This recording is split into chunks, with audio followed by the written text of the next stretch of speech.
Before you even knew what to pray for, heaven already had your name in the release order. That's not just a poetic idea. That's prophetic truth. This isn't a random message scrolling across your feed.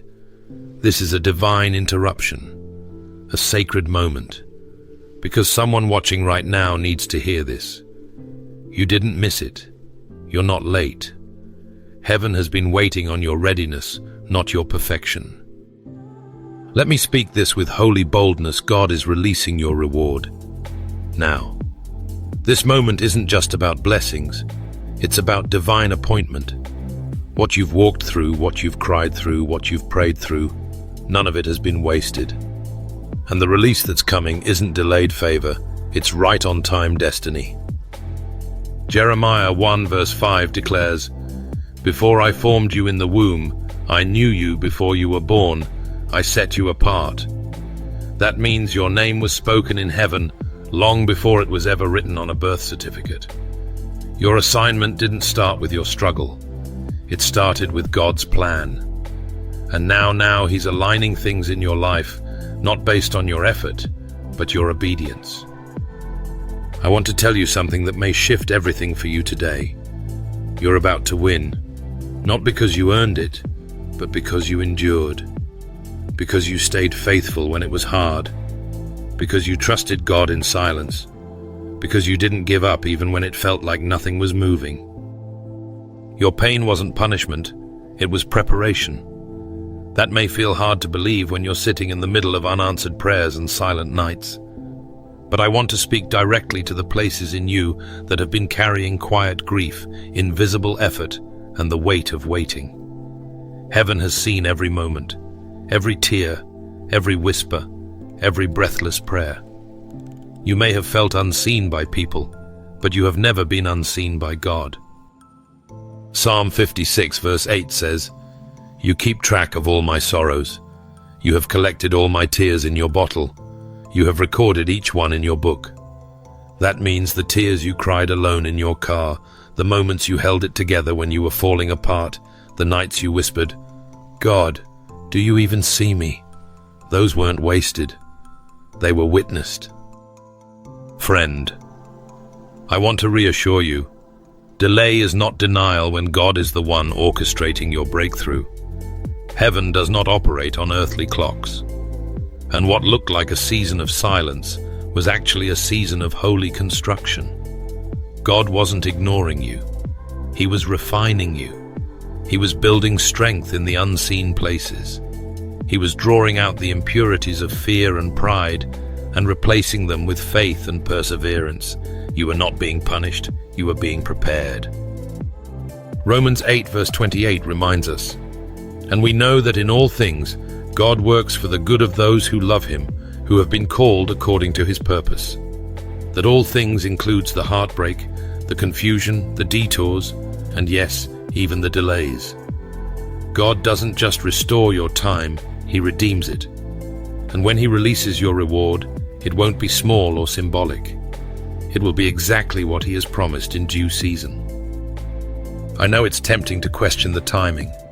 Maybe you've looked around and seen others being elevated, others receiving answers, others being celebrated and wondered, "Lord, did you forget about me?" But let me remind you of a truth C.S. Lewis once shared. Hardships often prepare ordinary people for an extraordinary destiny. You weren't passed over. You were being made ready. You weren't disqualified. You were being distinguished. There's a reason the caterpillar doesn't break free as soon as it enters the cocoon. The transformation happens in stillness. The wings are formed in the dark. And if it rushes out too soon, it's not strong enough to fly. You've been hidden because you were being healed. You were delayed because you were being developed. And now it's release time. Can I encourage you to hold on just a little longer with renewed hope? You're about to win everything. Not because you shouted the loudest, but because you trusted the longest. God saw what no one else saw, and He is about to reward what no one else understood. If you're listening right now, this isn't hype. This is holy. This is heaven confirming that your obedience mattered, that your yes in the dark is about to echo in the light, that what crushed you was actually constructing you for what's next. Don't lose heart. Your name has always been known in heaven, and this is the season where it's being announced. God is releasing your reward, not a moment too late, but right on time. Man may have overlooked you, but heaven never did. That truth carries weight.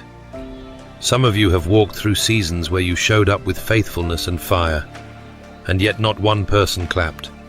No applause, no recognition, no platform.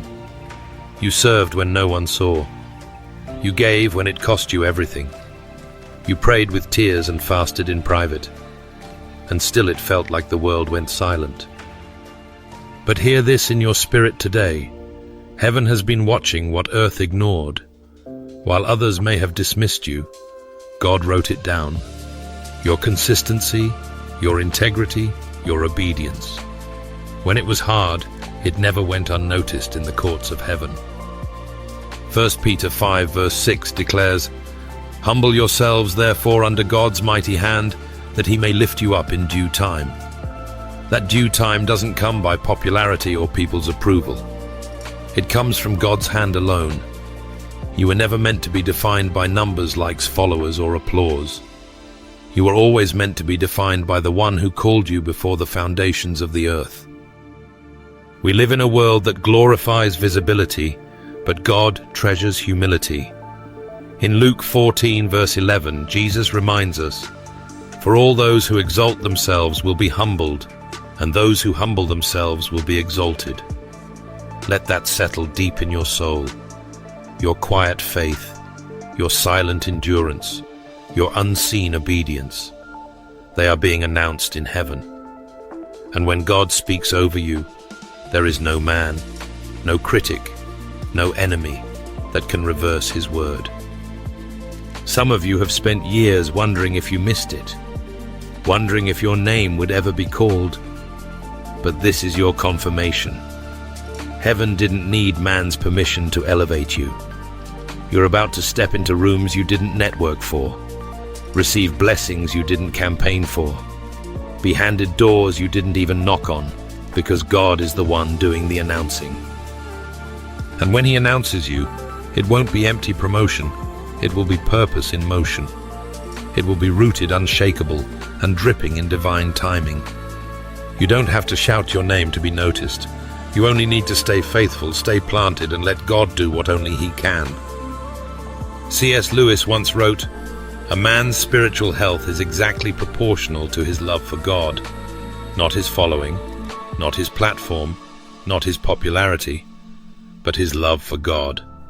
If you've kept your heart pure and your love strong even when no one else saw, you've already won in the realm that matters most."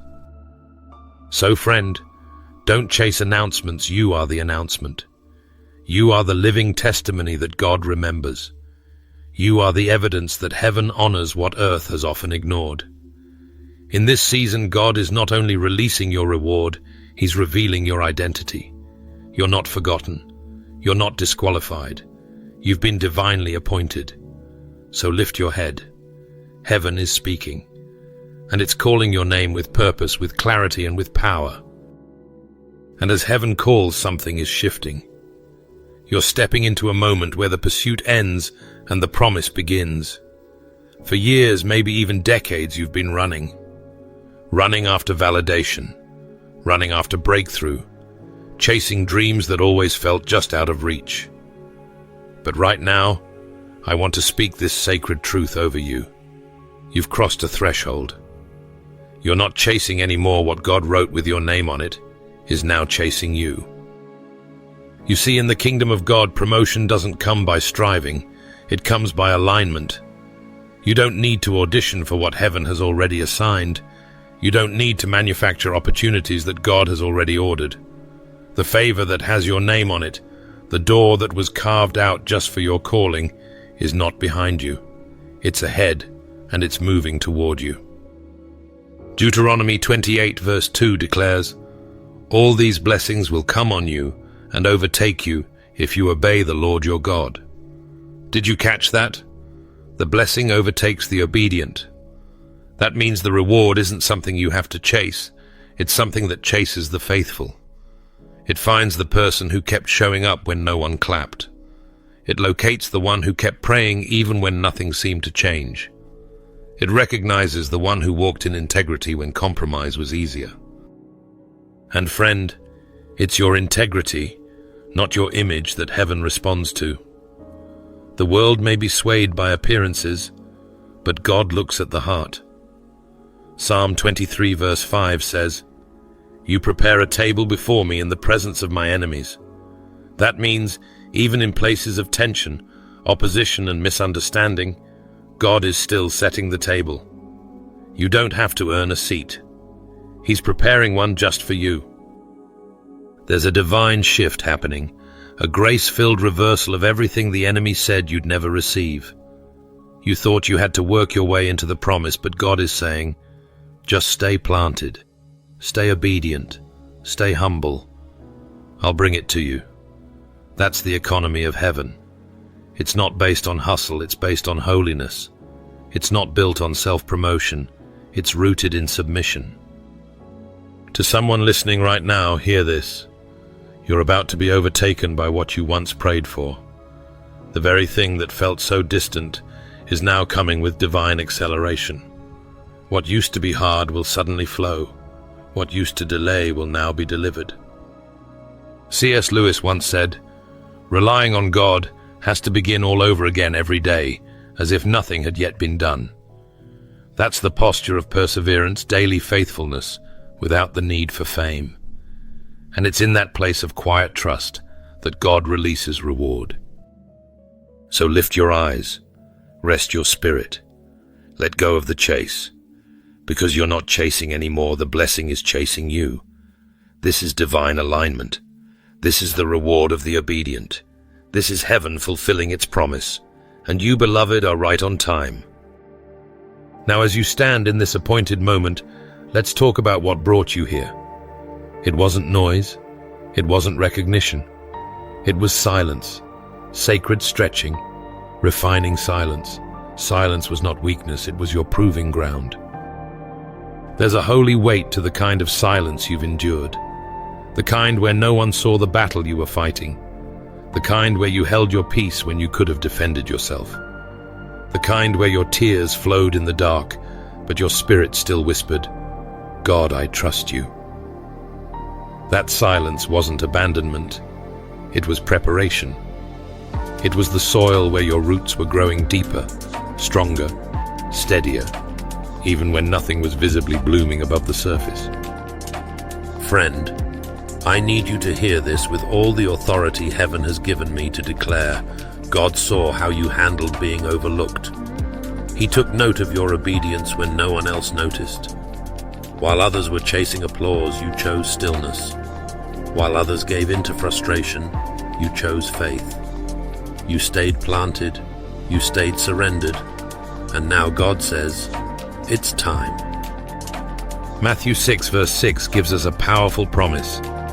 Your Father who sees what is done in secret will reward you openly. That means every private prayer, every quiet sacrifice, every time you bit your tongue and trusted His timing, it wasn't wasted. It was being recorded in the unseen realm. And now in His perfect timing, He's flipping the script. He's turning private testing into public testimony. Job 23 verse 10 echoes this beautifully. He knows the way that I take. When He has tested me, I will come forth as gold. Gold isn't formed without fire. But the fire didn't consume you, it refined you. You've been through enough to break some people. Yet here you are, not bitter, but better. Not hidden anymore, but chosen for such a time as this. There's a shift happening, and I want to speak directly to your spirit. You're not just surviving anymore. You're stepping into overflow. The kind of overflow that comes to those who've been entrusted because they didn't quit in the silence. You've passed the test not because you were perfect, but because you were faithful. God doesn't need flawless vessels, He uses surrendered ones. C.S. Lewis once wrote, "We are not necessarily doubting that God will do the best for us. We are wondering how painful the best will turn out to be. And yes, the best sometimes requires walking through seasons where it feels like God is silent. But even in the silence, He was speaking through your endurance. He was proving your capacity for promise. So now, as this new season dawns, know this. You're not just getting a blessing, you're being trusted with it. The overflow isn't just about increase, it's about assignment. It's about being positioned to bless others, to lead with humility, and to reflect the heart of a God who honors obedience. You're not just being lifted, you are becoming the lifter. There comes a moment in your walk with God where you realize the reward isn't only for you, it's through you. What once felt like rescue has now become responsibility. What you once prayed to receive, God now empowers you to release. The breakthrough you cried for has shaped you into someone who is the breakthrough for someone else. That's the divine shift happening in your life right now. You're not just walking into blessing, you're stepping into identity. You're not just on the receiving end of favor, you're carrying the mantle of impact. Heaven isn't just elevating you to new heights for your own comfort, but for kingdom purpose. This isn't excess, it's assignment. Genesis 12 verse 2 declares God's heart clearly when He said to Abraham, "I will bless you, and you will be a blessing." God never intended for your overflow to stop with you. You were blessed to be the bridge. You were healed to bring healing. You were restored to show others what restoration looks like. When you were in the valley, God was not just preparing your victory, He was preparing your voice. Your testimony is about to set captives of temporary fixes. He's the master architect of eternal foundations. What He's setting in motion in your life now is part of a divine blueprint, and you are stepping into the unshakable zone of God's will. This is the kind of season where fruit remains, where joy is not seasonal, and where peace doesn't have an expiration date. God is not loaning you favor as a trial, He's establishing you in it. He's not sampling you a better life, He's planting you in the middle of it. And when God plants something, it flourishes beyond measure. It grows roots deep enough to weather storms and still stand tall. Let me talk to the weary believer watching this. You've cried over temporary gains. You've wondered why the joy didn't last, why the breakthrough seemed to come and go. But hear this. This time the doors God opens will not shut. This time you won't have to look over your shoulder. You won't have to beg to keep what God gave. He's not teasing you with favor. He's trusting you with it. Can you sense it? That shift in your spirit, that knowing, that's the witness of the Holy Spirit saying, you've arrived. Not at the end, but at the beginning of something that lasts. Something that's rooted, not rushed. Something that's permanent, not passing. So stand firm. Let your soul rest. God has moved you from the hallway of waiting into the house of fulfillment.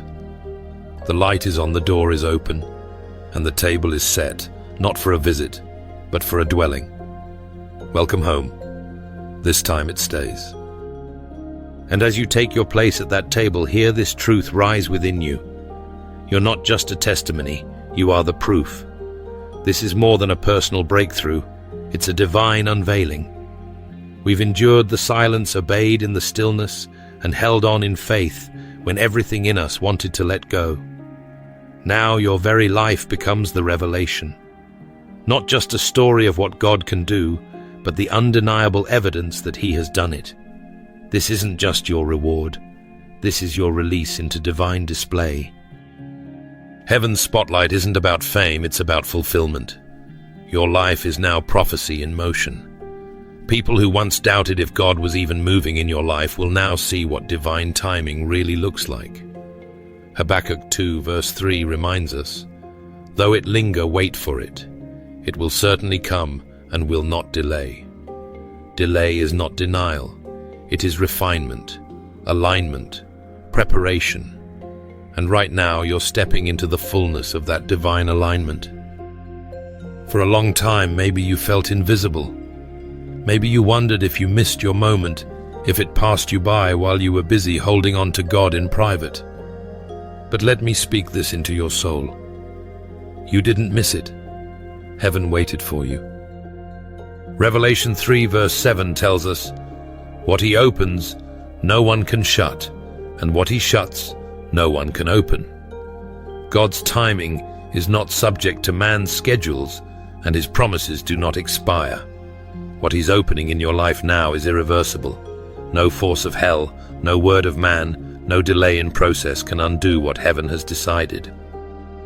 You are not just being elevated, you are being revealed. This moment was never about hype. It was about heaven's unveiling, and you, beloved, are the unveiling. The breakthrough, the blessing, the elevation. It's not just happening to you, it's happening through you.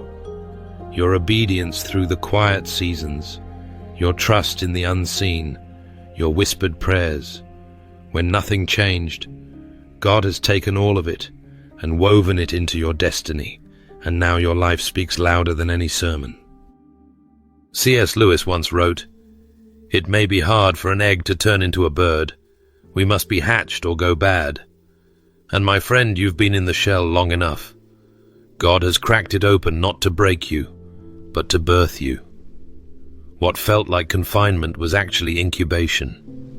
And now you are soaring, not because you forced your way out, but because you were faithful in the waiting.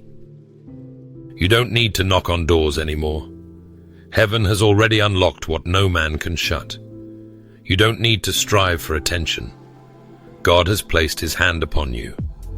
And when God puts his glory on display, it's never for temporary applause, it's for eternal impact. So I want you to declare this with me today. I am not just blessed. I am the evidence. I am not just rising. I am revealing the goodness of God. I am not late. I am right on time in God's perfect plan. Let your spirit agree with it. Let your soul rejoice in it. Let your life shine in it. Because this holy moment, this divine shift, is not the end.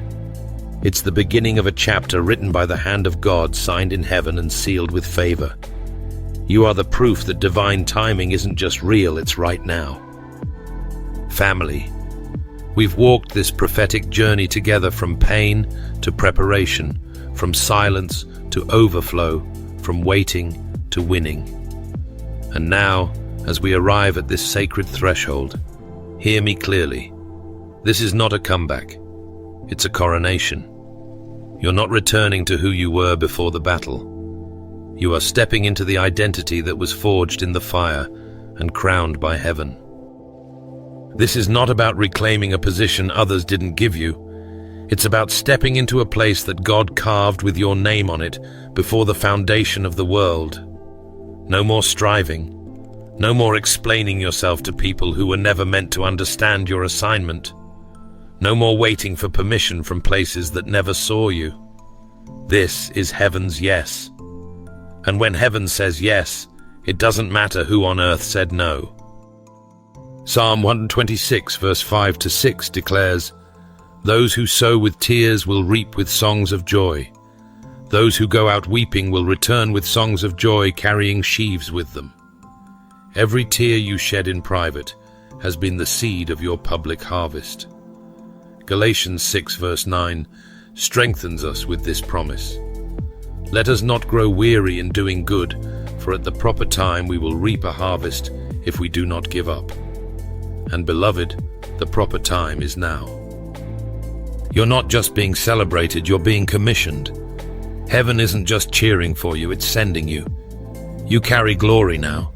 You walk with divine authority. And you don't need to make noise to prove it, because when you know who you are in Christ, your presence becomes your proclamation. So rise not in fear, but in faith.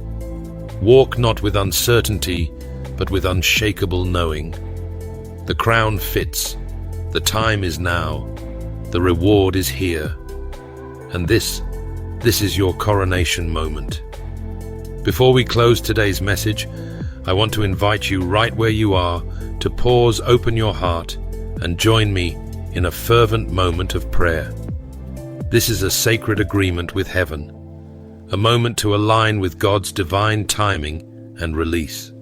So if you're ready, let's pray together in faith and expectation. Heavenly Father, we come before you today with hearts stretched wide, trembling with the weight of glory and the hope that only you can awaken in us. You are the author of time, the keeper of promises, and the lifter of those who dare to believe.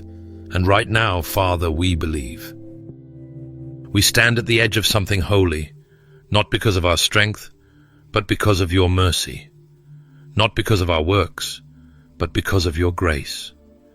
You have seen every unseen moment, every quiet obedience, every tear cried when no one else was looking. And we trust, God, that you are not just mindful of us, you are moving for us. Lord, we surrender all striving. We lay down every anxiety, every fear of missing out, every doubt that tried to whisper we were too late or not enough. We cast off the weight of comparison and pick up the garment of confidence that comes from being called chosen and dearly loved by you. We welcome the shift, Lord. Let the heavens open over your children. Let favor pour like rain. Let your Spirit confirm what our hearts have long suspected, that this is not an accident. This is appointment. Let what has been held back now be released. Let what has been broken be restored. Let what has been delayed be delivered in your perfect time. We ask for wisdom to walk with what you are placing in our hands. Let this reward not make us proud, but more humble. Let this overflow not make us distant, but more compassionate. Teach us to carry the blessing like a mantle, not a trophy. Help us to remember that the win is not just for us. It's for those we are called to reach, love, and lift. Seal this moment in heaven, Lord. Let this be more than a prayer. Let it be a holy agreement, a turning point, a spiritual awakening. We open our arms wide to receive not just what's good, but what's God. We want nothing less than what you have planned, nothing more than what we can steward, and nothing else but what brings you glory. So, Father, we say yes. Yes to your timing. Yes to your reward. Yes to your plan. We are ready. We are willing. And we are grateful. In Jesus' powerful and mighty name we pray, Amen. If this message has encouraged your heart and strengthened your faith, I warmly invite you to like this video, subscribe to the channel, and share it with someone who needs to hear that God's timing is perfect and His rewards are coming. Thank you for being part of this community. May God continue to bless you abundantly and guide you every step of the way.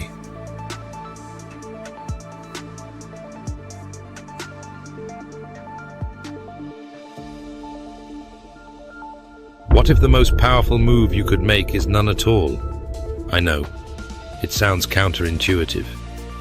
In a world that shouts, clap back, defend yourself, and don't let anyone disrespect you, silence feels like surrender. But what if I told you that silence, Holy Spirit-led prayer-covered silence, isn't weakness, it's spiritual warfare. It's strength in its purest form. Because the moment we choose not to react, we hand the battle over to the one who never loses. Family, I want you to lean in with me for a moment. You may have been hurt deeply by words, by betrayal, by injustice, and everything in your flesh wants to retaliate to set the record straight to protect your pride. But listen to me. Retaliation feeds the flesh while restraint strengthens the spirit. When you react, you operate in your power. But when you remain still, you allow God to show up in His. Romans 12 verse 21 says it so clearly. Do not be overcome by evil, but overcome evil with good. That's not just a verse, it's a strategy for victory. It reminds us that we are not called to match energy with the enemy. We are called to shift atmospheres by doing the opposite of what our pain demands. There is strength hidden in stillness. You don't lose power when you stay silent, you preserve it. You protect your peace, your character, your witness. And above all, you create space for God to move. This message is for the one who's tired of fighting battles in the flesh and ready to walk a higher, holier path. So stay with me. What we're about to uncover could completely reframe how you respond to hurt and invite supernatural healing into places you didn't even realize were still bleeding. 1. The power of restraint. Anyone can explode. Only the wise know how to pause. That's the kind of wisdom that doesn't come from the flesh. It comes from a life anchored in Christ. And friend, let me tell you, we need more of that kind of wisdom today, because the world is noisy. Social media has trained us to clap back instantly, to always have the last word, to make sure no offense goes unchallenged. But God is calling us to a higher posture, a posture of holy restraint. Reacting is natural. It's instinctual. It's the flesh's first impulse when hurt walks through the door. But restraint is supernatural. It's intentional. It's a decision that says, I'm no longer ruled by what hurts me. I'm governed by who heals me. Proverbs 29 verse 11 puts it bluntly. Fools give full vent to their rage, but the wise bring calm in the end. It's not about bottling things up. It's about choosing what deserves your energy and what deserves your surrender. You see, when you resist the urge to defend yourself, you're not backing down, you're rising above. You're proving to heaven and to hell that your identity isn't fragile and it doesn't depend on other people's treatment of you. Your worth is rooted in Christ, not in the opinions or actions of man. That's not avoidance. That's maturity. That's power. Ecclesiastes 7 verse 9 says, Do not be quickly provoked in your spirit, for anger resides in the lap of fools. Let that settle into your spirit. When you respond too quickly, you risk making permanent decisions in a temporary storm. But when you pause, when you pray, when you breathe, when you let God speak, you create space for heaven to intervene. I want to encourage someone right now. Your silence doesn't make you weak. Your refusal to react doesn't mean you're passive. It means you trust God more than you trust your emotions. It means you're giving Him room to defend you better than you ever could. You're not forfeiting the battle, you're stepping aside so the King of Glory can fight it for you. There's a beautiful peace that rests on the one who refuses to be controlled by offense. It's not that you're numb. It's not that you don't feel the sting of betrayal or the ache of injustice. It's that you've trained your spirit to respond from the throne room, not the battlefield. You've chosen wisdom over impulse. And in that space right there, that's where God does His deepest work in you. You're not walking away from the issue. You're walking into divine clarity. Because the more you react, the more the enemy distracts. But the more you restrain, the more God reigns. And sometimes in prayer, in worship, in surrender, you're not ignoring what hurts. You're entrusting it to the one who can heal, restore, and vindicate. So let's fight the right battles. Let's refuse to let anger manage us. Let's walk in step with the Spirit and let His fruit grow strong in us. Because when you master your emotions, you don't just win the moment, you protect your future. Stay with me. God's not done speaking into this yet. 3. Inner peace. How maintaining peace protects your well-being. Peace is a shield, and you protect it by refusing to let offense through the gates. I want you to picture your inner life like a fortress. It's not just some casual place people can stroll in and out of, it's sacred. Within it lives your joy, your clarity, your purpose. And most of all, your peace. That peace is not cheap. It was bought with the blood of Christ, and it's guarded by the presence of the Holy Spirit. But like any fortress, it has gates. And the enemy knows that if he can't break down the walls, he'll try to slip a fence through the opening. Retaliation may feel like the quickest way to regain control, but what it actually does is let more noise in. It opens the door for chaos, confusion, bitterness, and anxiety. That's why God calls us to silence, not silence that suppresses truth, but silence that protects it. Philippians 4 verse 7 gives us a beautiful promise. And the peace of God, which surpasses all understanding, will guard your hearts and your minds in Christ Jesus. Did you catch that, peace guards? It's active. It stands watch over your emotional and mental well-being. But it can only do that if we refuse to constantly fling open the gates every time someone wounds us. Some of us are exhausted not from what happened, but from how we keep letting it echo inside us. When you react, you don't just respond to the hurt, you relive it. You give it more voice than it deserves.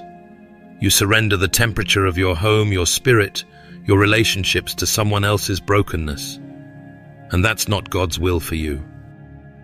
Isaiah 26 verse 3 reminds us, "You will keep in perfect peace those whose minds are steadfast because they trust in you." This is a mindset anchored in heaven. A mind stayed on Christ doesn't spiral into offense or revenge. It knows that peace is not passivity, it's power. It's choosing healing over hostility, restoration over reaction. Let's be honest, unforgiveness corrodes the soul. It clouds your perspective, keeps you reliving old wounds, and slowly depletes your joy. And let me tell you, constant reacting doesn't just wear you out spiritually, it wears you out physically. It affects your sleep, your focus, even your relationships with those who love you most. That's why peace isn't just spiritual, it's vital to your overall health. Guard it like it's your life, because it is. So here's a challenge I want to speak over you today. Make your peace a priority. Refuse to let people, pettiness, or pain determine your temperature. If someone comes to stir offense, choose not to let it through the gate. Not out of pride, but out of purpose. Not because you're indifferent, but because you're focused. You're not here to chase every insult or clap back at every jab. You're here to walk in peace, to shine in love, and to live like Christ. 4. Understanding emotional triggers. You can't disarm a trap you refuse to see. One of the greatest challenges in walking with Christ is not just forgiving those who hurt us, but understanding why their words or actions pierce us so deeply. You see, emotional triggers are often unhealed wounds still bleeding beneath the surface. And until we allow God to touch those places, we will keep reacting not just to the present moment, but to echoes from our past. There are times when someone says something small, and yet it feels enormous. Why is that? Why does a passing comment shake your peace or stir a storm inside you? It's because the hurt didn't begin there. That comment, that attitude, that moment, it hit a nerve connected to something deeper. Maybe it's the pain of rejection you never named. Maybe it's the feeling of being invisible, forgotten, or not good enough. These are the silent wounds the enemy loves to exploit. But child of God, you don't have to live a life dictated by your triggers. You can live free. James 1 verse 19 to 20 tells us, "Everyone should be quick to listen, slow to speak, and slow to become angry, because human anger does not produce the righteousness that God desires." That's not just a command, it's a lifeline. It teaches us that our first instinct doesn't have to be our final response. It invites us to pause, to examine, to lean into grace instead of anger. But to do that, we must be willing to look in the mirror and ask the hard questions. Sometimes the issue isn't the person who hurt you, it's the history inside you that hasn't been healed. And that doesn't mean you're weak. It means you're human. Psalm 139 verse 23 to 24 gives us the language for breakthrough. "Search me, God, and know my heart. Test me and know my anxious thoughts.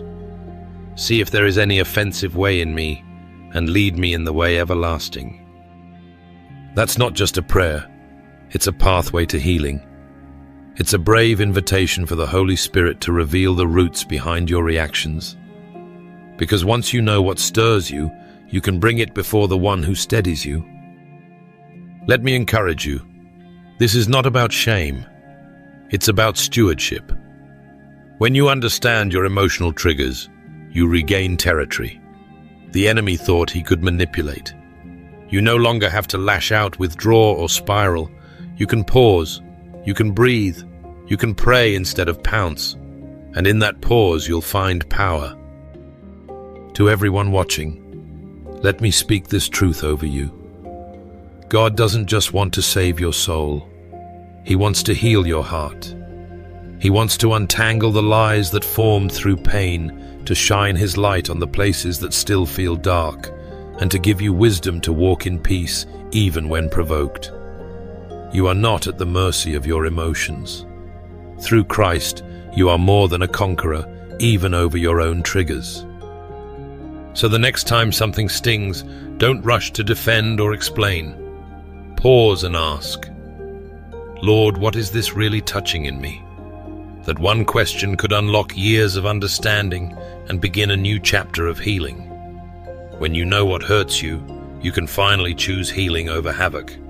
And that's where real freedom begins. 5. Growth through silence. Some of your greatest breakthroughs will begin in silence. There's a holy power in silence that the world often misunderstands.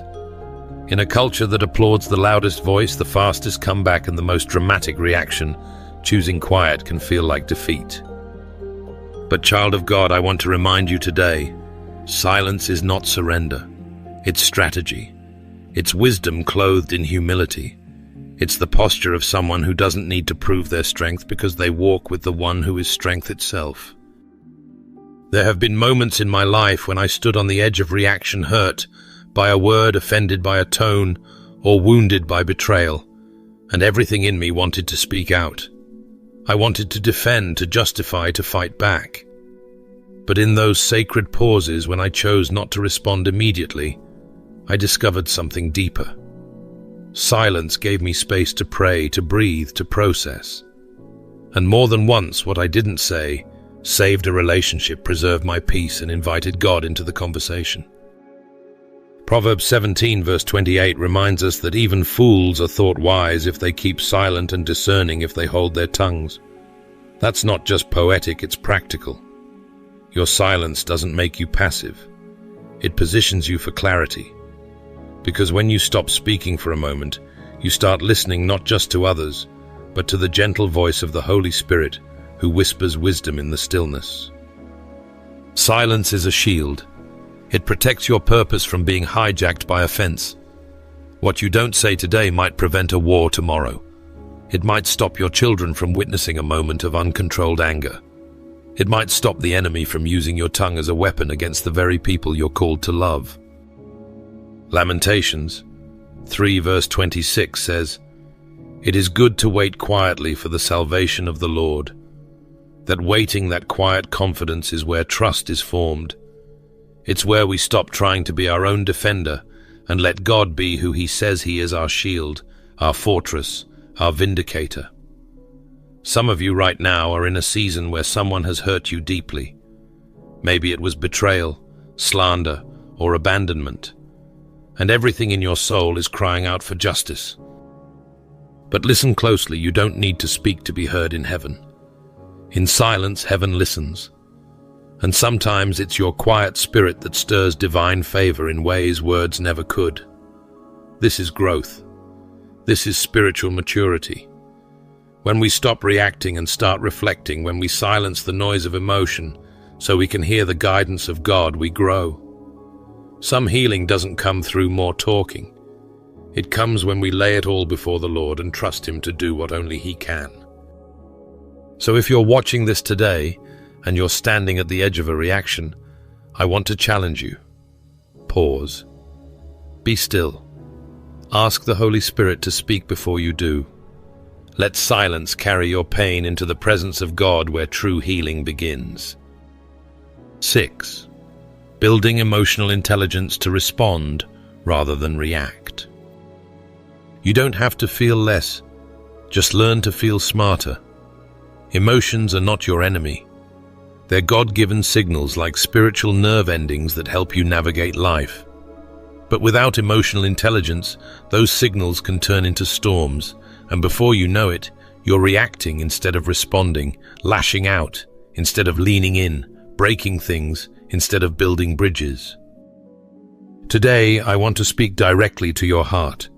You were not created to be ruled by emotional chaos. You were created to be guided by divine wisdom. Friend, you don't have to suppress what you feel to live righteously.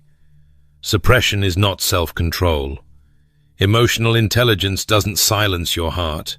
It teaches your heart how to speak God's language. It's not about ignoring the pain or pretending the offense didn't happen. It's about slowing down the internal reaction just enough to ask the deeper question, why do I feel this way?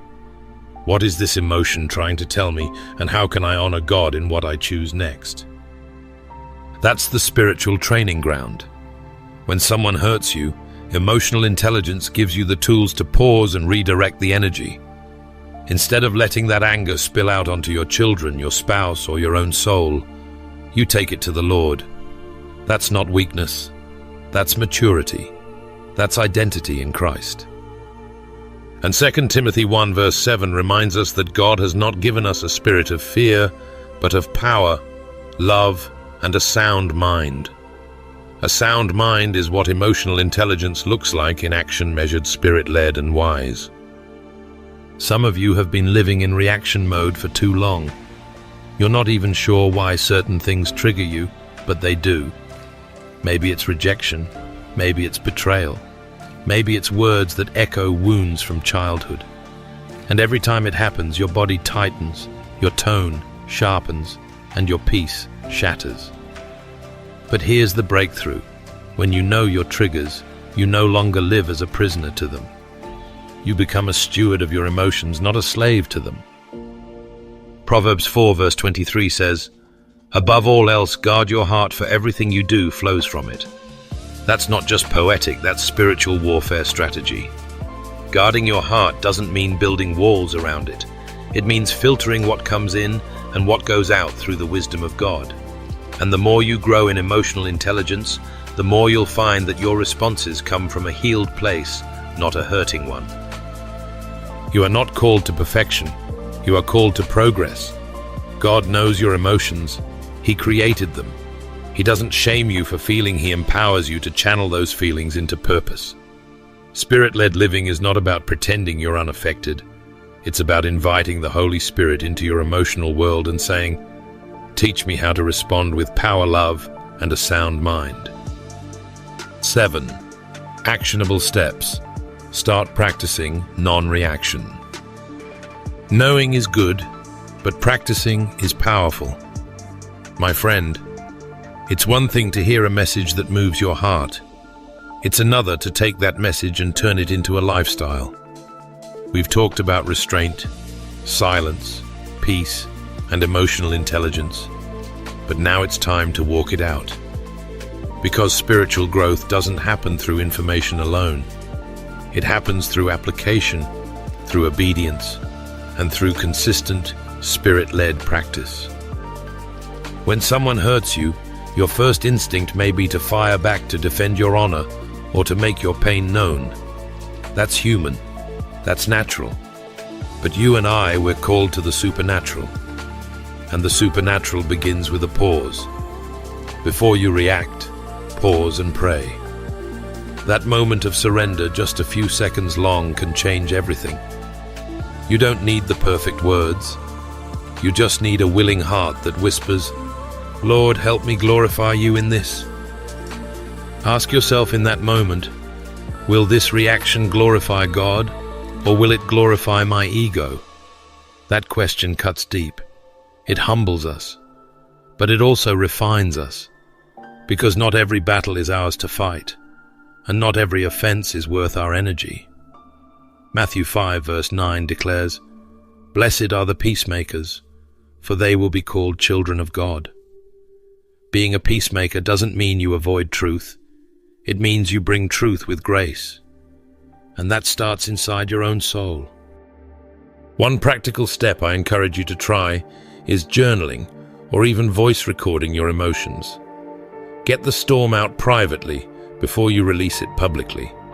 Let God be your sounding board. Cry out to him first before you cry out to the world. You'll be amazed at how many words never need to be said once they've been prayed. And in those tense moments, recall Scripture. Memorize 1 or 2 verses that anchor your spirit when your emotions try to take control. Romans 14 verse 19 tells us, "Let us therefore make every effort to do what leads to peace and to mutual edification." So when your blood boils, let that verse cool your spirit. When you feel like shouting, let God's word speak louder than your frustration. You know what else works? Rehearsing peace. That's right. Practice peace. The way some people practice confrontation. Imagine the situations that usually trigger you and visualize yourself responding with calm. Hear yourself saying, "I choose peace." Feel yourself walking away with dignity. Because the more you rehearse peace, the more natural it becomes when chaos tries to knock at your door. Let me encourage you, start small. Even one withheld reaction is a giant leap in spiritual maturity. Celebrate those moments of self-control, not just as personal victories, but as acts of worship. Because every time you choose peace over pride, heaven takes notice. So as you go forward today, commit to being a peacemaker. Not a peacekeeper who avoids conflict, but a peacemaker who brings God into it. Let your silence speak louder than your rage. Let your restraint reveal your strength. And let your response or your refusal to respond be a testimony of the Spirit who lives in you. Don't let the offense make you miss the blessing of stillness. Beloved, we've walked through the valleys of hurt, the heat of emotional battles, and the quiet strength of restraint. But let this be the truth that crowns it all. When you hold back, God steps in. You're not stepping away from the fight because you're afraid. You're stepping aside so the one who never loses a battle can take over. Exodus 14 verse 14 reminds us, "The Lord will fight for you. You need only to be still."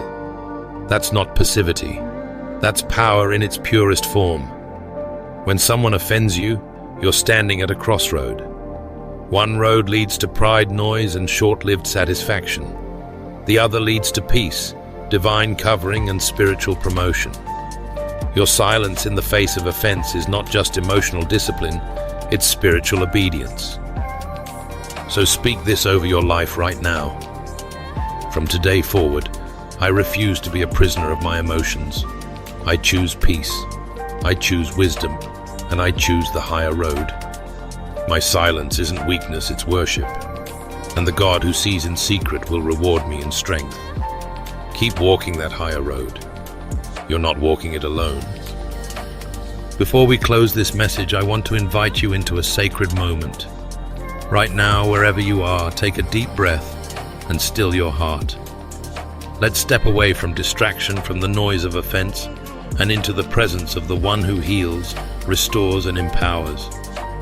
Will you join me in a fervent prayer? Let's go before the Lord together. Heavenly Father, we come before you with hearts wide open, bringing with us the pain of offense, the weight of unspoken anger, and the scars of past wounds. Lord, you see what others don't. You understand the hidden places in us where hurt tries to build its home. We ask right now that you enter those places with your healing presence. Teach us, O God, how to respond with wisdom instead of reacting in emotion. Help us to see that silence in the face of offense is not weakness. It is strength wrapped in your peace. Mold our hearts to be slow to anger and quick to seek you. When our flesh cries out for retaliation, remind us that true power is found in surrendering our rights to you. Father, in moments when we're tempted to lash out or prove our point, give us the grace to pause. Let that pause become holy ground where your Spirit ministers to us, strengthens us, and redirects our hearts to what matters most. Train our instincts to lean into prayer rather than pride.